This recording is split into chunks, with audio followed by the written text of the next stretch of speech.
Stampers, I'm Meg from LovenStamps, and I have a painted poppies project to share with you. And this one features a technique that is ombre backgrounds, which is kind of a fun thing to try out. You can use a sponge brayer, you can use a sponge dauber, you can use a Stampin' sponge. There are lots of different ways to do this technique. So I have one example here that I've done with sponge daubers, and then I'm going to show you another one with a sponge brayer, which gives just a little bit different effect. So either way, this is a really great stamp set for this project because it gives you a really nice focal point to go with your fun technique-y background. So let's get stamping and I'll give you some tips. So I'm going to grab my Poppy Parade cardstock, and I have 2 layers of Whisper White, one for the front and one for the inside. And I'm going to go ahead and start with my sponge brayer. So these are terrific, and the nice thing about them is that they're very forgiving. You just layer the color on, you take your time, and you keep adding more and more. So I'm inking my sponge brayer just in one direction, because if you think about it, if you ink just back and forth like this, you're inking just one tiny little area of the sponge.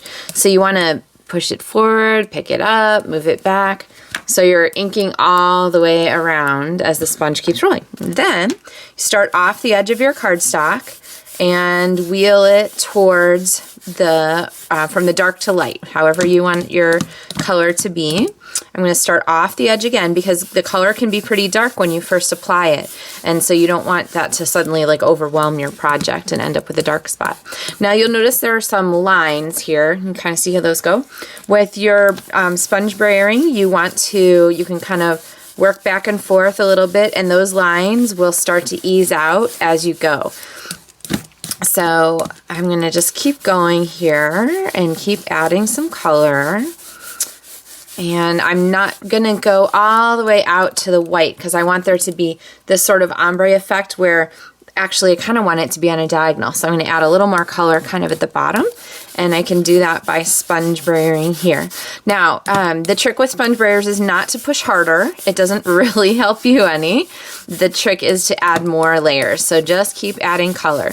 And if you were thinking about this like as a circle, like if this was the light corner here in the circle and then it works out darker towards the edges, you just keep sort of brayering around in a circle here. So kind of see how that goes. And I'm just not going to work it out to the lightest part. I'm just going to stay out here at the darkest part to kind of keep that color moving. Okay.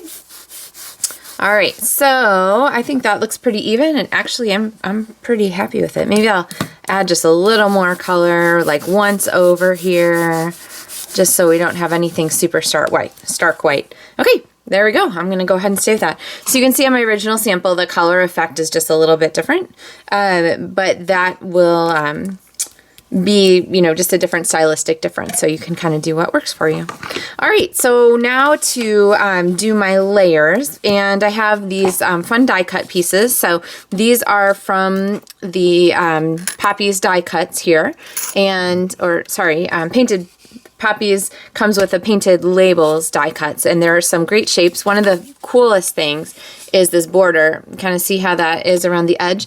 The die itself has a cutting blade, but then just inside the cutting, it has an embossing blade, so you get that kind of neat effect. So you can use this for really any of your greetings.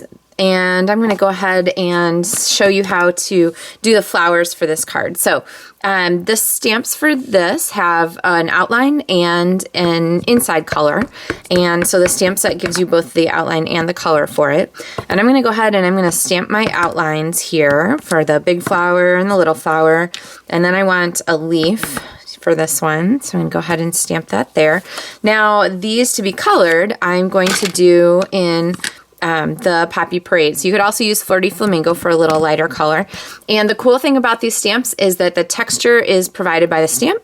So you don't have to stamp off necessarily. You're getting a variated tone to the stamp just from the stamp itself because it doesn't pick up all the ink. It's a cool texture. All right, so this is really fun, except then I want to add to it some more texture, which is going to come from this splotch stamp, and I'm just going to go ahead and splotch right over the top of that and right over the top of the second flower. And then I'm going to grab my Old Olive ink pad, And my old olive I am going to use on the leaf. And so this is the other splotch from Painted Poppies, and I'm going to stamp it just twice in a row. You see that? I inked it once, stamped it twice, and that gives us our shapes.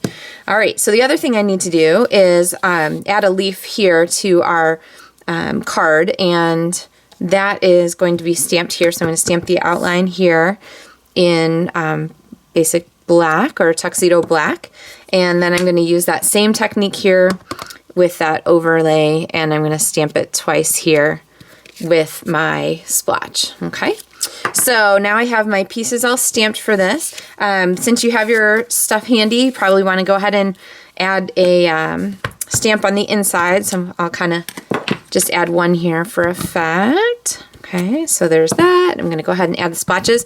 And here, since, oh look, I have inky fingers. Since I put my my flower off the side, I can actually choose to keep my splotches really just on the flower, even though they're so much bigger. So you can kind of strategically plan that.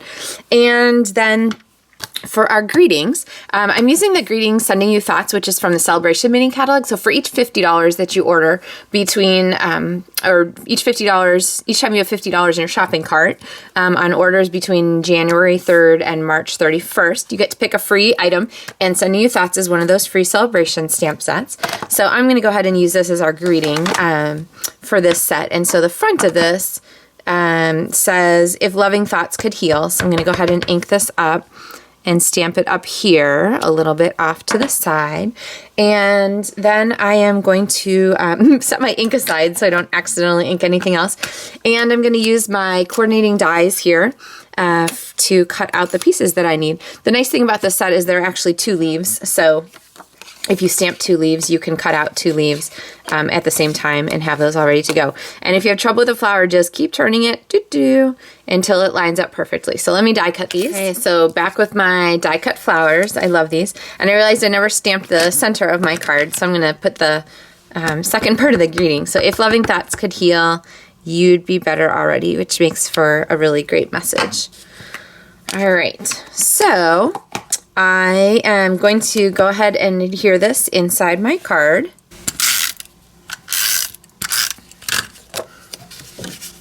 Okay, and bring this back inside here. Okay, so we've got that adhered. And then we're going to go back to the front of our card. So this layer is going to go here in the front. You'll notice the color is just a little bit different now than it was earlier. Over time, you'll notice just a teeny bit of color change just early on, sometimes when you brayer. Just as the ink saturates and dries, you'll get those different effects. So there's our fun ombre. And then I have these die cut circles and my piece here that's going to go together like this. And so I'm just going to start off and pop some Stampin' Dimensionals on there to layer those pieces. And I was just talking to somebody recently about mailing cards, and I'm it's like your tax preparer, right? I'm not a tax preparer, but anyway, the this number of Stampin' Dimensionals will be fine in the mail. The problem that you would have is if you add a lot of like pokey-uppy things. When we get to the sequins, that might be kind of a different thing. But you, if you're mailing things that have just a little dimension to them, it's really not a big deal. They sell a stamp that's just an upcharge stamp. It's a few cents. 16, 17, something like that, changes. But it's just really small, and the post office actually sells those stamps, so you can have a set of them sitting around ready to throw onto an envelope when you're mailing a card that has a little bit of dimension to it. So if you're worried about the envelope being destroyed by some pokey-uppy thing like a rhinestone, sometimes I'll put just an extra layer of cardstock or a layer of tagboard in there also, just to protect the pretty parts of the card from smushing through the envelope. Okay, so I have my ribbon here attached too, and this crinkly seam binding is part of the suite that Poppy Parade is included in, so that's kind of a fun add-on to your projects. And then I'm going to go ahead and work on placing my flowers. Now, we're kind of limited on where we can put things because we want to make sure that we incorporate the leaf that's already there. So I'm going to turn my flower this way and pop this here, and then kind of, let's see, we'll look at this one down here at the bottom. Do we like that? Or do I want this up here? I kind of like it spread out a little bit more. So my sample has a different greeting on it, which means your things might fall into kind of a different place, but I kind of like this up here like this. So, all right, so this is what I do when I make cards. I kind of place stuff out and then I go back and I adhere them. So I'm going to pop a dimensional under this one. And I like to use dimensionals to stick down finicky things so that I don't have to work so hard to get them glued. So I'm going to figure out where my leaf is going to go and then pop a dimensional on right there so that I don't have to add some kind of little glue on there. So that makes it pretty simple. And then I just need my flower there. Okay, so this is a really cute card. What would make it cuter? How about some Peaceful Poppy sequins? Woo! So my strategy for this, it's really, you don't really want to get your hands in the glue because it's sticky and it tends to travel. So what I'm going to do is grab my green lid glue, which is called multi-purpose liquid glue in the catalog, and I like to store it in little tiny glass, aka shot glass, but I like to store it here so that it is vertical, which means all the glue is down into the tip of the glue where it's going to come out really easily. So I'm going to go ahead and pop some little dots of glue on here, and this glue is pretty sticky, so if you can see it, you're in good shape. And I'm going to kind of group things around. Let's see, that's 5. I like odd numbers, so I'm going to try that, and you can always add more, right? The Take Your Pick tool is a great thing. It has this little gummy tip on the end, which is perfect for picking up sequins. And I'm going to aim for, let's see, I think I'm going to, well, let's see. There we go. Perfect picking up that sequin. If you dump some in the lid, then they're not quite so staticky together, and you can kind of pick and choose just the ones you want. And some of them are flat, and some of them are dimensional with a flower on them. So I'm going to kind of aim for the flattish ones here and see if I can get some variety of colors. Let's see, there's a gold one. Sometimes you have to flip them upside down because you want the flattish side to stick onto your project. And let's get a couple more. I have been really having a good time with these. They go on in great quantities if you want, or just 1 or 2 here and there if you want. Let's see, I feel like I need a red one. So let's see. Grab a red one from here, get some extra ones off, and then final pick up with my Take Your Pick tool. It's just sticky enough to hold the sequin, but loose enough that it'll let it go when you get it onto that glue dot. So let's see, I feel like we need one more gold, so I'm going to go ahead and pop one out here. Kind of make an uneven triangle here with these last 3 sequins. Oop, they're stuck on my fingers. And I need a gold one, but not a gold flower. I want a gold flat one. Here, I don't know if you can see pretty well, but some of them have like a flower component. They're pretty dimensional. Really cool. And so I want a flat one there. Okay. All right. So that gives us our finished card. So if Loving Thoughts could heal, you'd be better already. With the sponge brayer, here's another one that was done with sponge daubers or Stampin' sponges. Either way, come about pretty similar. So grab your Painted Poppy stamp set and think about some of these simple background cards. When you're not sure how to decorate your background, grab some kind of tool and spread some ink on there, because you know it's going to match whatever you're working on. Just gives you some really fun ideas for how to dress up that background of your card. So, all right, thank you so much for watching. Remember, if you haven't gotten the set of 4 tutorials for this, the tutorial bundle PDF from me, make sure that you place an order in my online store during January, because this is the tutorial for these 4 Painted Poppies projects that you'll be getting.